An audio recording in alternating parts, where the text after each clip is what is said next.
Hello বন্ধুরা, welcome back to my channel texture and অ্যারোমাতে তোমাদের অনেক অনেক শুভেচ্ছা। আজকে একটা দারুণ রেসিপি তোমাদের সঙ্গে শেয়ার করব।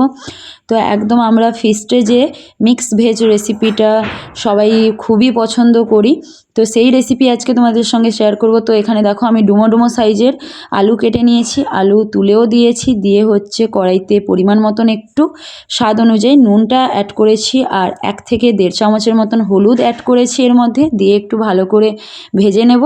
তো আজকের রান্নাটা আমি করছি না, এক কাকুই রান্না করছে, আমি ভিডিওটা তোমাদের সঙ্গে শেয়ার করব। তো এখানে লাল লাল করে আলুগুলো ফ্রাই করে নিয়েছি। তো এগুলো তুলে নেওয়ার পরে হচ্ছে ফুলকপিটাও কষে নেব, লাল লাল করে একটু হালকা করে একটু কষে নেব। এখানে সবজিতে নিয়েছি হচ্ছে বিনস, বরবটি, গাজর, আলু নিয়ে হচ্ছে লম্বা লম্বা করে কেটে নিয়েছি। কেটে হচ্ছে নুন হচ্ছে পরিমাণ মতন, মানে স্বাদ অনুযায়ী নুনটা দিয়ে দিয়েছি, দিয়ে আবারও কষে নেব। কষে এগুলো তুলে নেব।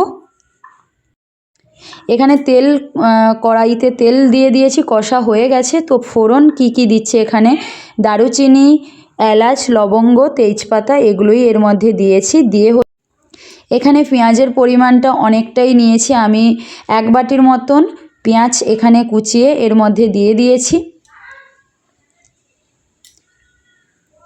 এর মধ্যে হচ্ছে কাঁচা লঙ্কা কুচোনো 1 বাটির মতন, ছোটো বাটির 1 বাটির মতন এর মধ্যে অ্যাড করা হয়েছে।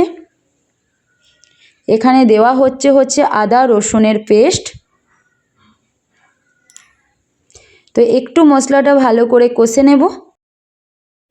কষে নেওয়ার পরে হচ্ছে ছোটো বাটির 1 বাটির মতন টমেটো কুচোনো এর মধ্যে অ্যাড করেছি, দিয়ে আবারও একটু কষে নেব।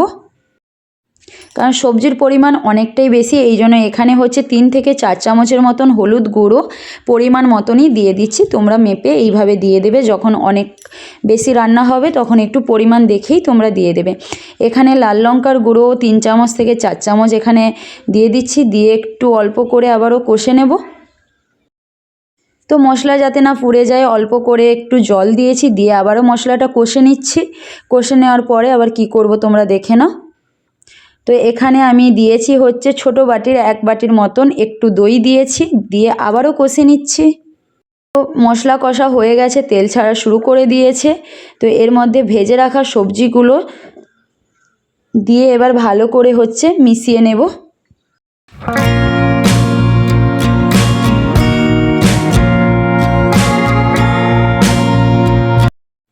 কিছুক্ষণ করে নেওয়ার পরে হচ্ছে ক্যাপসিকাম কুচোনো এর মধ্যে আমি অ্যাড করছি, দিয়ে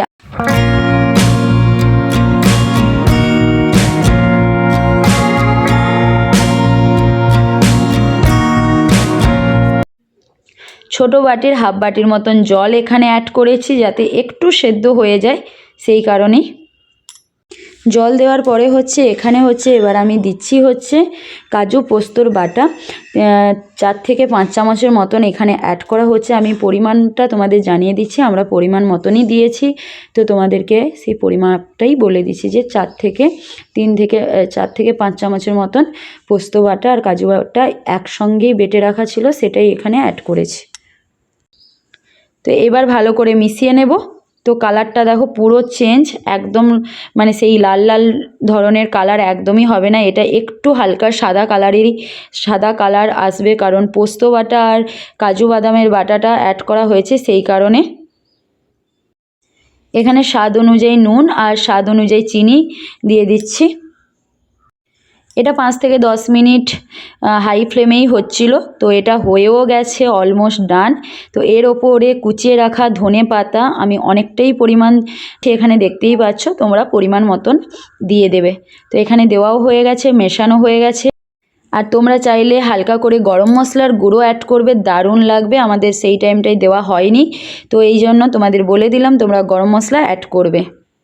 তো এখানে গার্নিশ করে দিয়েছি, অসাধারণ একটা রেসিপি তোমাদের সঙ্গে শেয়ার করলাম। আই হোপ তোমাদের খুবই ভালো লাগবে। ভালো লাগলে তো তোমরা জানোই, একটু লাইক করবে, শেয়ার করবে, সাবস্ক্রাইব করবে, আর পাশে থাকা বেল আইকন বাটনে ক্লিক করে নিও, তাহলে আমার রান্নার ভিডিও সবার প্রথম তোমাদের কাছে পৌঁছে যাবে। যারা ইউটিউব থেকে দেখছো তারা অবশ্যই সাবস্ক্রাইব করে নিও, আর যারা ফেসবুক থেকে দেখছো তারা অবশ্যই ফলো করে নিও।